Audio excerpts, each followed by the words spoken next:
की शुरुआत अहम खबर से करेंगे। दिल्ली तशद्दुद केस में आज सुप्रीम कोर्ट में अहम सुनवाई है। 7 मुलजिमीन की जमानत अर्जी पर आज समाअत है। उमर खालिद, शर्जील इमाम समेत दीगर की अर्जी पर आज गुलफिशा, फातिमा, मीरान हैदर, शिफा की जमानत अर्जी पर भी आज समाअत होनी है। 7 मुलजिमीन की जमानत अर्जी पर आज सुनवाई होगी। सुप्रीम कोर्ट फैसला सुनाएगा। उमर खालिद की जमानत को लेकर अमेरिका से भी आवाज उठी थी। न्यूयॉर्क सिटी के मेयर जोरान ममदानी ने लिखी थी चिट्ठी। जोरान ममदानी ने खत में लिखा था कि हम आपके बारे में सोच रहे हैं। जोरान ममदानी का खत सोशल मीडिया पर वायरल भी हुआ था।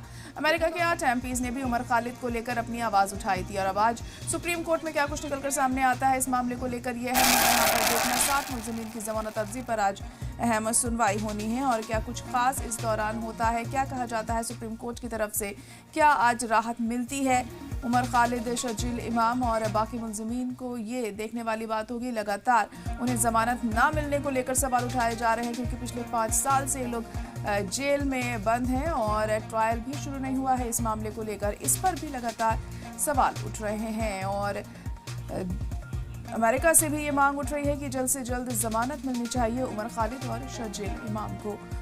जोरान ममदानी ने भी एक खत लिखा था और उसमें लिखा था कि हम आपके साथ हैं। उमर खालिद को उन्होंने ये लिखा था कि हम आपके साथ हैं और साथ ही अब सुप्रीम कोर्ट देखिए क्या कुछ आज कहता है जमानत को लेकर। 7 मुलजिमीन की जमानत अर्जी पर आज अहम सुनवाई होनी है। वहीं अमेरिका के 7 एमपीज में भी उमर खालिद और शर्जील इमाम की जमानत को लेकर अपनी बात रखी थी, मांग की थी, अपील की थी कि जल्द से जल्द इन्हें जमानत दी जाए क्योंकि 5 साल से ज़्यादा के वक्त से ये लोग जेल में हैं और ट्रायल अब तक इस मामले में शुरू नहीं हुआ है, फिर भी अब तक इन्हें जमानत नहीं मिली है। इस पर तमाम सवाल उठाए जा रहे हैं कि आखिर इतना वक्त गुजरने के बावजूद भी ट्रायल क्यों नहीं शुरू किया गया और जमानत इन लोगों को क्यों नहीं दी जा रही है।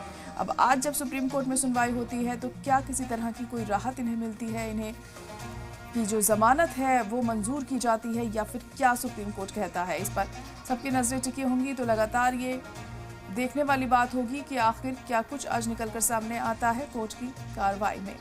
तो 2020 दिल्ली तशद्दुद मामले में ये तमाम मुलजिमीन हैं जो भड़काऊ भाषण देने के मामले को लेकर बंद हैं और बताया जा रहा है कि इन पर इल्ज़ाम ये है कि इन्होंने ये दंगा भड़काया था और उसके बाद हालात काफ़ी ख़राब हो गए थे और उसके बाद से ये सभी लोग जेल में बंद हैं और लगातार इस मामले में सुनवाई चल रही है लेकिन अब तक इन्हें जमानत नहीं मिली है। इससे पहले भी सुप्रीम कोर्ट में कई दफ़ा इस मामले में सुनवाई हो चुकी है लेकिन किसी तरह की कोई राहत ना शर्जील इमाम को मिली है ना उमर खालिद को मिली है और आज सुप्रीम कोर्ट में जब सुनवाई होती है तो देखना होगा इसमें क्या कुछ निकल कर सामने आता है।